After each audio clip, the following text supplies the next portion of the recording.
I imported this 1994 Suzuki Carry from Japan, and in this video I want to break down how I did it, how much it costs, and give you a tour of my sweet new adventure mobile.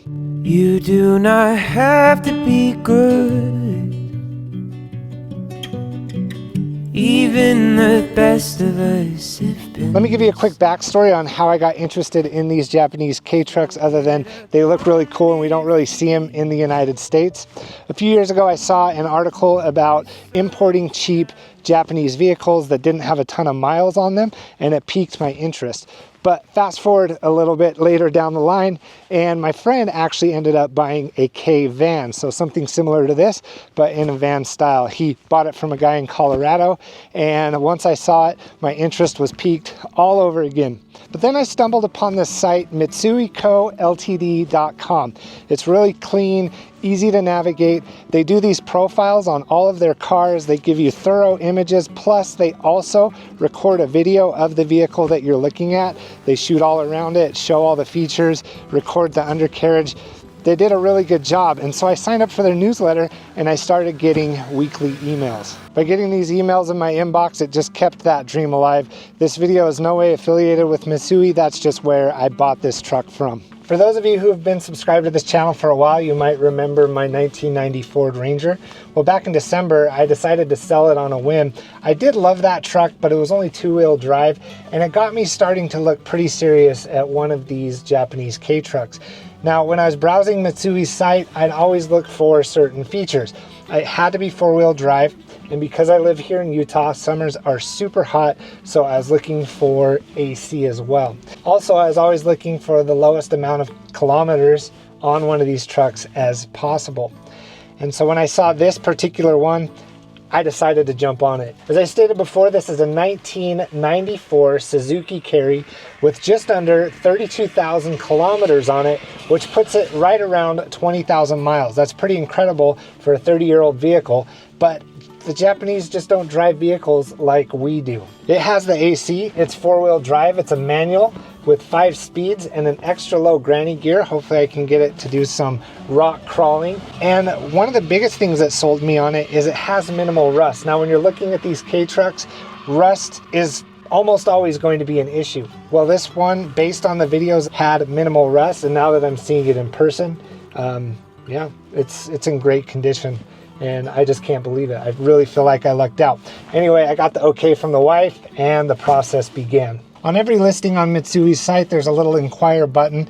And so I filled out my information on January 27th, and they quickly got back to me saying, is this the vehicle that you want? If so, we can send you an invoice. And I'm gonna get into the full cost breakdown towards the end of this video, so stick around because you're probably curious about that as well. But I had no idea how to import a vehicle from Japan because it was a little bit confusing on their site. They make it look like all you have to do is pay them and they put the truck on the boat, send you the paperwork, and you're good to go. But that wasn't the case, and I quickly realized that there was more that I needed to do to make sure this got to my driveway. So the way that it works is Mitsui takes care of everything on the Japan side, you know, getting the truck to the port, getting the truck on the ship.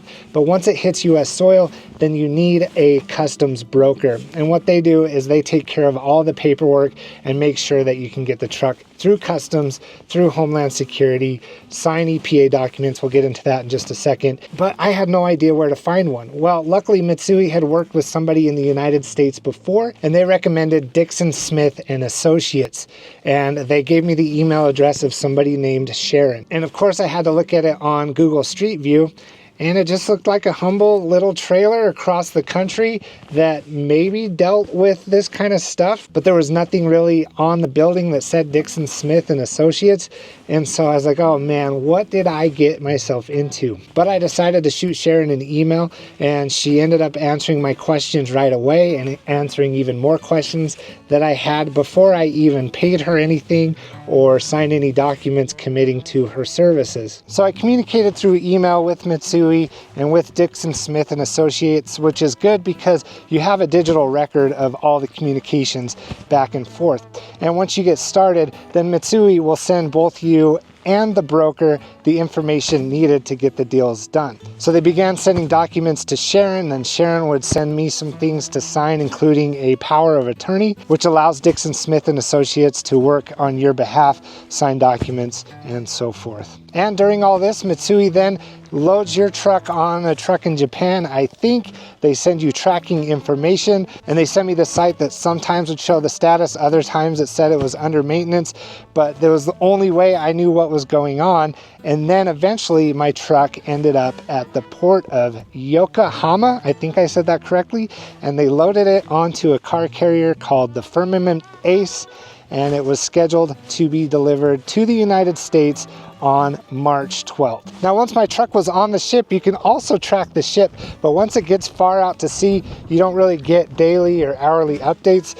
When it's close to the coastline, you can kind of see the ship moving minute by minute, but once it's out to sea, you have no idea where it is. But I watched it leave Japan, go up through the Aleutian Islands in Alaska, and then down to Tacoma, Washington, which is where I chose to have my truck dropped off, because I was going to have it dropped off in Long Beach in California, but Sharon told me that Washington is much easier to deal with than California. But for me, it was sixes because Tacoma might be a little bit further away from where I live, but it was still going to be a haul to get the truck from Tacoma to my driveway. So I'm going to use my notes here because there's a lot of information. I want to make sure I don't miss anything if you're curious about this entire process. But once you get to this point, then the forms and paperwork really start rolling in. But as I mentioned, you're CC'd on everything with the customs broker, so you can kind of see what's going on. The first thing that you get is a bill of lading. Basically what that is a legal document from the carrier to the shipper that details what's being shipped, and that's needed.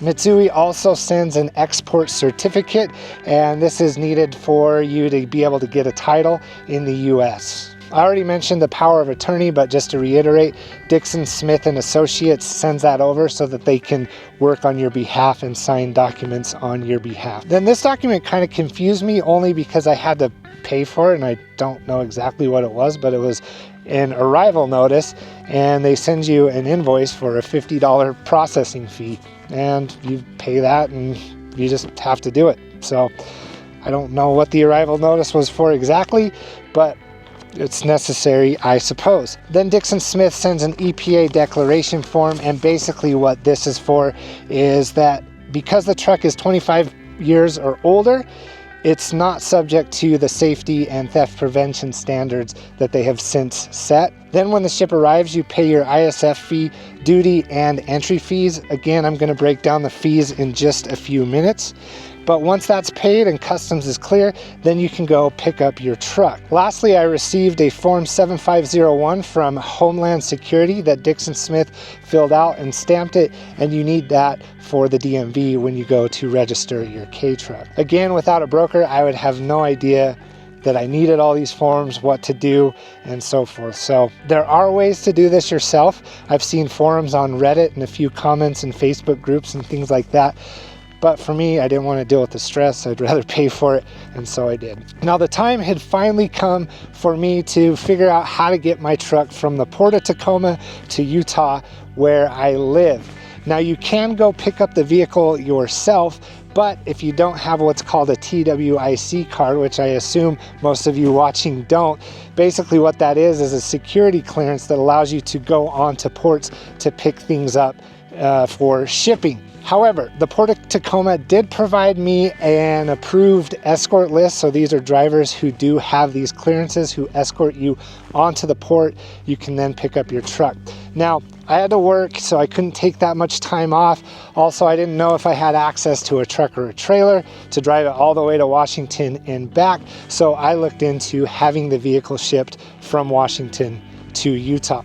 It's not cheap, but I come with a recommendation for Dreamer Auto Transport. Again, this video is not associated or sponsored by anybody that I've mentioned in this video, but my experience with Walter, who I assume was the owner, was excellent. The contact was given to me by that same friend who has the K van, who I mentioned at the top of this video. He said that he had a very good experience with Dreamer Auto Transport, sent me the number, I texted it. Walter immediately texted back. We went back and forth. I was able to give him all the information that he needed. For instance, Dixon Smith and Associates provided me with a delivery order that I then provided to Dreamer Auto Transport, which allowed the carrier to go and pick up the truck for me. And then within about 24 hours of when the truck was picked up from Tacoma, it was sitting on a flatbed in front of my house being offloaded by this nice Russian gentleman, and the truck was in my driveway.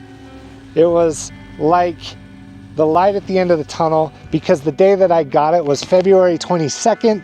I started the process on January 27th, and it was finally here. It was a long 2 months checking on things, waiting for this, but I finally have the truck. Now, let's get into what you've all been waiting for. How much did all of this cost? Again, I'm going to refer to my notes because I want to make sure that you have everything. Okay, starting from the beginning, I paid $4,100 to Mitsui. That was $2,250 for the truck itself. I paid the $50 insurance in case something happened to it in the transport process. I figured that was a small price to pay. But then shipping from Japan on the ship was $1,800. So I was sitting at $4,100. Then I had to pay that wharfage payment, that one that I mentioned I was a little bit confused about. The actual fee itself was $50. Then there was an $18 shipper fee on top of that. And then the processing fee, like the credit card fee, was $2.38. So that total there was $70.38. Also, be sure to stick around because I'll give you a quick tour of this truck as well and the things that I like about it. So then moving on to the broker fee with Dixon Smith and Associates, one of the questions I asked Sharon was, how much is this going to cost me? And she listed out some prices like a $300 entry fee, a $100 ISF fee, a $200 terminal fee. So that was around $600, but the actual was $939.81. And to break that down, there was the import security filing transaction fee, which is that ISS fee that I was talking about. That was $75. The entry fee was $250. Now, this was something I didn't know at the start of the process, but if you're importing a truck, they charge a 25% duty on trucks of the cost of the vehicle. So that actually came out to $565.03. Then there was that shipper fee, that was $18, and then the processing fee or the credit card fee was $31.78. Now, there are ways to save some money on those credit card fees. If you don't want to pay with a credit card, you can do like ACH payments and things like that, but I like the convenience of a credit card. And of course, if anything goes wrong, you are protected by the credit card company. And finally, the cost of shipping it from Tacoma to Utah with Dreamer Auto Transport was $850. So to break that down, the transport itself was $750. The driver didn't have his TWIC card, so he had to pay for one of those approved escorts. That came out to $60. I just had $850 ready to hand over, so I ended up tipping the guy $40. I don't know if I'm a cheapskate. I don't know if that was too much. You know, he was getting paid for that job, but I just had it, so I gave it to him. So the grand total, $5,960.19. I had set kind of a mental budget. You know, when people were asking me how much this was going to cost, I'd tell them if it was in my driveway for $5,500, I'd be happy. I didn't really know what I was getting myself into, and so because it was under $6,000, I'm still happy. Yeah, would I have liked to pay less? And are there cheaper ways to do this? I'm sure there are, but I've seen what these go for on Facebook Marketplace, and I'm still under what I think I would be able to sell this here in Utah. So I'm still happy with that cost. I'm not too heartbroken that it was, you know, almost $500 over my mental budget. Oh yeah, and something I didn't mention on my notes here is insurance and registration. You can get these registered in Utah. That's right around $300 for me because of the tax that I had to pay on it, and then of course the registration fees, and insurance was just right under $300 there. But I didn't really include that in my mental budget. I knew that that was just a hard cost that I was going to have to pay. Now let's get you off the tripod and let's take a look at this thing up close. Now the thing that still throws me off even after a few days of owning this, is I still want to get in on that side of the vehicle because it is a right-hand drive vehicle. So gotta always remember that. And because everything is in kilometers, I decided to buy this little GPS speedometer, so it works off of GPS, to convert to miles per hour. It's a nice handy thing I just got off of Amazon. I'll link it down in the description below if this is something that you're interested in. But yeah, 31,977 kilometers, which I think is right around 20,000 miles. But not much to the gauge cluster here. Then of course here's the steering wheel, little Suzuki. And let's look at what I have for heating and cooling options. We got hot and cold. There's my AC button. Yeah, super basic there. This is funny though, this is a Japanese radio, so there are some different frequencies in Japan. I can get some of the higher frequencies in the United States here, so I've been listening to some of those on the radio, but this is the only audio speaker in this thing. I do want to switch that out eventually, but for now I'll just deal with it until I figure out exactly what I'm going to do here. Also has left a few souvenirs. These are like Japanese cigarette packets. If you've been to Japan or from Japan, maybe you've seen those before.